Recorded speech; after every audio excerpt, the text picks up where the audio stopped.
Assalamualaikum warahmatullahi wabarakatuh. Kembali lagi dengan saya, Awong Saketi. Di sini kita akan membahas tentang proses data mining dan knowledge discovery in database.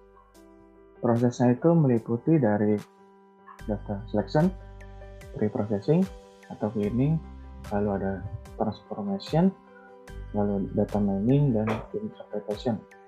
Langsung kita masuk ke materinya. Yang pertama ada data selection, yaitu pemilihan data dari sekumpulan data operasional perlu dilakukan sebelum tahap penggalian informasi dalam KKD dimulai. Data hasil seleksi yang akan digunakan untuk proses data mining disimpan dalam satu berkas, terpisah dari basis data dan data operasional.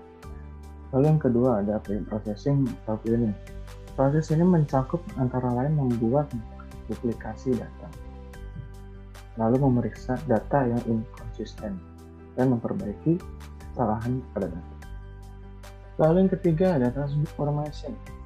Kode adalah proses transformasi pada data yang telah dipilih sehingga data tersebut sesuai dengan proses data mining.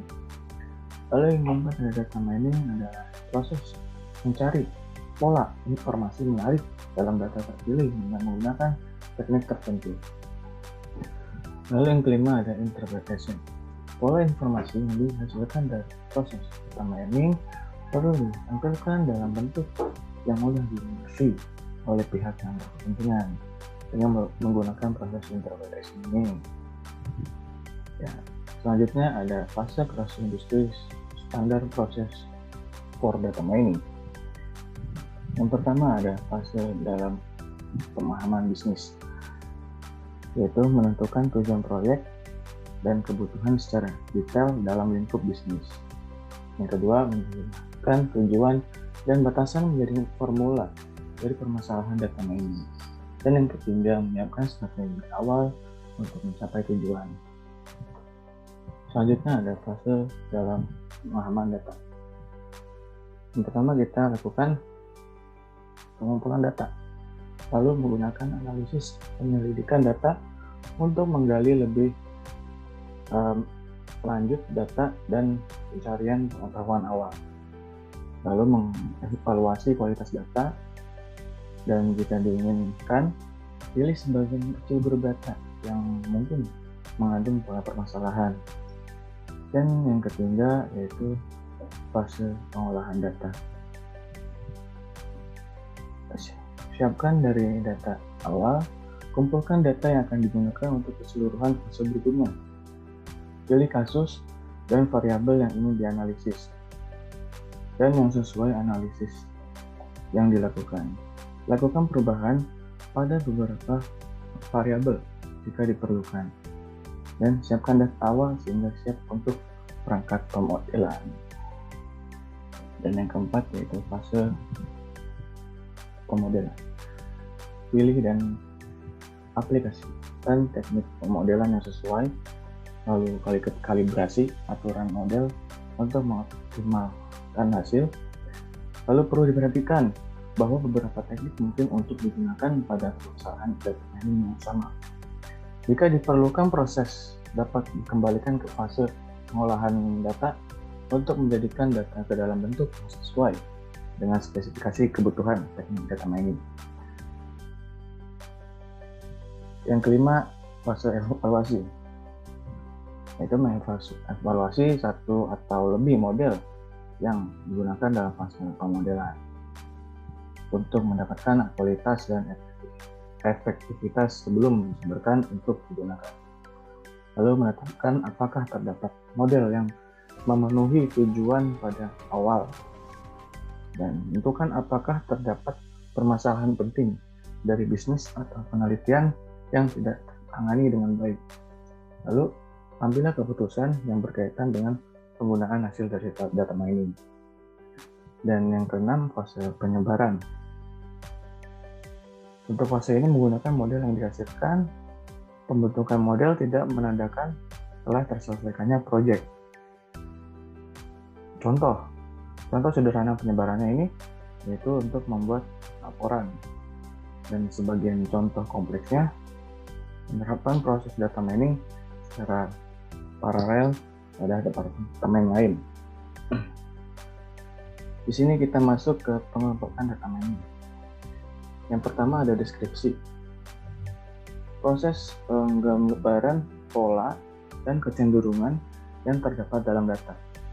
Contohnya yaitu petugas mengumpulkan suara mungkin tidak dapat menentukan keterangan siapa yang berkualitas didukung dalam pemilihan presiden. Deskripsi dari pola dan kecenderungan sering memberikan kemungkinan penjelasan untuk suatu pola atau kecenderungan. Yang kedua, estimasi. Hampir sama dengan klasifikasi, kecuali variabel target estimasi lebih ke arah numerik daripada ke arah kategori. Model dibangun menggunakan baris data atau record lengkap yang menyediakan nilai dari variabel target sebagai nilai prediksi. Selanjutnya, pada peninjauan berikutnya, estimasi nilai dari variabel target dibuat berdasarkan variabel prediksi.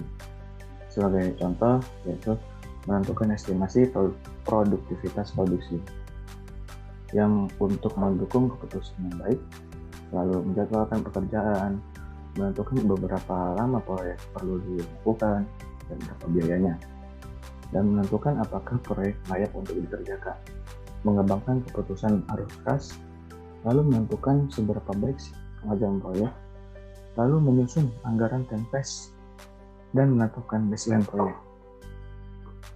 Dan yang ketiga di sini ada prediksi. Prediksi yang bersama dengan klasifikasi, kecuali bahwa dalam prediksi nilai dari hasil akan ada di masa mendatang. Contohnya, prediksi harga beras dalam 3 bulan yang akan datang. Pasti harganya akan berbeda atau mungkin tetap lah. Lalu yang kedua ada prediksi persentase kenaikan kecelakaan lalu lintas tahun depan jika batas bawah kecepatan dinaikkan.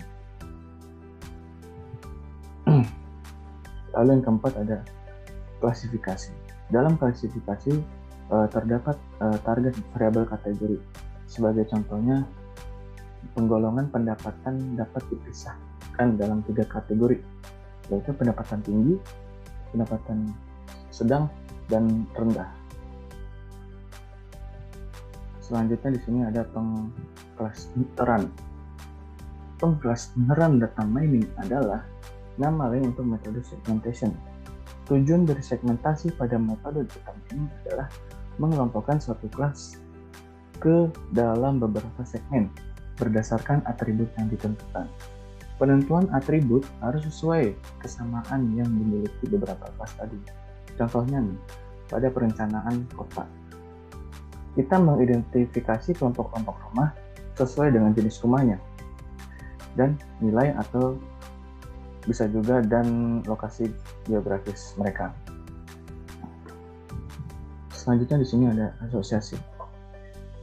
Tugas asosiasi yaitu untuk menemukan atribut yang muncul dalam satu waktu. Salah satu implementasi dari asosiasi adalah market basket analysis. Misalnya beberapa pelanggan akan membeli 2 produk secara bersamaan. Dengan begitu perusahaan lebih mudah untuk mengetahui kalau kedua barang tersebut sering dibeli secara bersamaan.